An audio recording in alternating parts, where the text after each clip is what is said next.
Muy buenas noches, Laura y televidentes, y definitivamente la tormenta de los últimos días ha sido el presupuesto general de la Nación y sobre todo porque hay un desfinanciamiento ahí, un déficit fiscal que todavía no cuadra y creo que no va a cuadrar y por eso hemos invitado al exministro de Hacienda, el doctor José Manuel Restrepo, quien actualmente es el rector de la EIA de Antioquia, para que nos ayude a analizar con los televidentes este tema.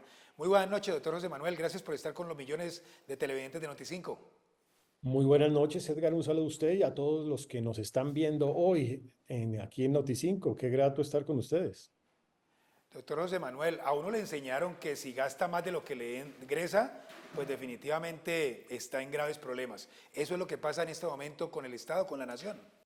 El Estado históricamente ha gastado ligeramente más de lo que recibe de ingresos, pero normalmente tiene una capacidad de financiamiento sostenible, de tal manera que al final lo que hace es que se endeuda para cubrir parte de la deuda que tiene vigente en ese momento. Pero lo que hemos visto recientemente ya es un problema distinto, y el problema distinto es que los gastos están creciendo por encima de los ingresos. Es decir, no solamente estamos endeudándonos, sino que también además de eso estamos gastando más de lo que tenemos. Los gastos están creciendo al 22%, el recaudo tributario está creciendo al 4%. Entonces la pregunta que uno se hace es ¿por qué el recaudo tributario está solamente creciendo al 4% mientras que los gastos crecen más? Yo diría que por varias razones. Primera razón, porque cuando el crecimiento es flojo, como estamos viéndolo en este momento, un periodo casi que de estancamiento, pues no genera uno recaudo tributario. Segundo, porque se metieron partidas en el presupuesto del 2024 que no se cumplieron. Es el caso de la figura, por ejemplo, arbitramiento de litigios. No se cumplieron porque sencillamente no se hizo o no se tuvo la previsión de que eso requería un artículo en un proyecto de ley y no se tramitó. Tercero, porque se han caído una cantidad de artículos de la última reforma tributaria en la Corte Constitucional, con las declaratorias de inexequibilidades. Y finalmente, porque estamos realmente en un tren de gasto que el país no puede soportar.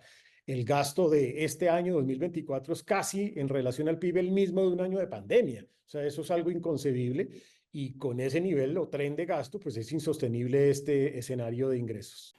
Es ministro, el desbarajuste puede ser de unos 20 o 60 billones de pesos. ¿Cuál es la realidad?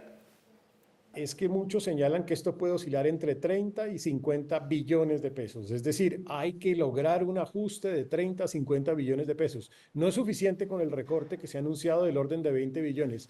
Eso queda muy poquito realmente para lo que realmente necesita el país en este momento. Hay que acortar por lo menos unos 40 billones de pesos.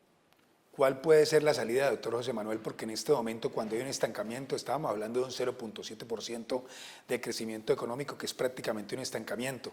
Y cuando por tradición se ha dicho que el Estado es el que debe jalonar también esa economía con las inversiones públicas y ahora prácticamente la construcción, el comercio, la industria frenado, pues ¿cuál es la salida? La salida no existe nada distinto, yo diría que a tres cosas. Uno, hay que congelar gasto público, es decir, hay que congelar eh, consistentemente un monto de recursos significativo. En eso creo que el gobierno pues ha acertado.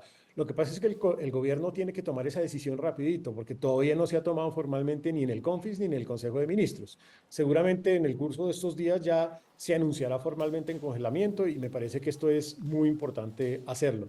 Segundo, evitar tanto derroche. O sea, hay una cantidad de derroche en gasto público, en burocracia que no se necesita. El gobierno tiene que tomar la decisión de evitar todo ese derroche, incluso aún en transferencias monetarias que no se necesitan hoy en el país. Y tercero, me parece que el gobierno tiene que urgentemente poner en marcha el plan de reactivación para que crezca la economía. Es que si la economía crece, esa es la mejor reforma tributaria porque habrá más recaudo tributario. Si no se genera ese recaudo tributario, pues va a ser muy complicado este escenario de financiación. Rector, es muy importante decir a los televidentes que a los expertos también le preocupa el tema de cambiar la regla fiscal, el marco fiscal cambiarlo. Y obviamente estamos en una semana decisiva ante el Congreso de la República. ¿Por qué? Pues porque parte del fantasma de la desconfianza de los inversionistas nacionales e internacionales, de las calificadoras de riesgo, es ese mensaje que ha llegado en el sentido de que se va a flexibilizar la regla fiscal como instrumento de reactivación económica. Porque eso es malo, es muy mala idea porque flexibilizar la regla fiscal no significa nada distinto a más deuda pública, más déficit fiscal. Es decir, ser un poco más laxo. Es como si en la casa en la casa nos dijeran a nosotros cuando llegamos con nuestros ingresos, tranquilo que vamos a gastar más, que vamos a endeudarnos más. No, eso no es sostenible a mediano ni a largo plazo. Eso lo que genera a nivel nacional es eventualmente riesgos de que suba la tasa de cambio, de que suba la prima de riesgo país, de que suba el costo de financiamiento público y privado en Colombia. Y pues claramente eso lo que genera es menos espacio para la inversión productiva y social en el país. Me parece que es una propuesta muy equivocada y ojalá que no sigamos ese curso. Y evidentemente el Congreso no puede ser tan irresponsable de aprobar algo de esa naturaleza. Pero doctor José Manuel, el ministro de Hacienda, gracias por estos minutos con los millones de televidentes de Noticinco. Hasta una próxima oportunidad y seguiremos acudiendo a fuentes como usted, conocedoras del tema económico, para que nos ayuden a elucidar lo que realmente está pasando con la economía nacional. Muy buenas noches, hasta una próxima oportunidad.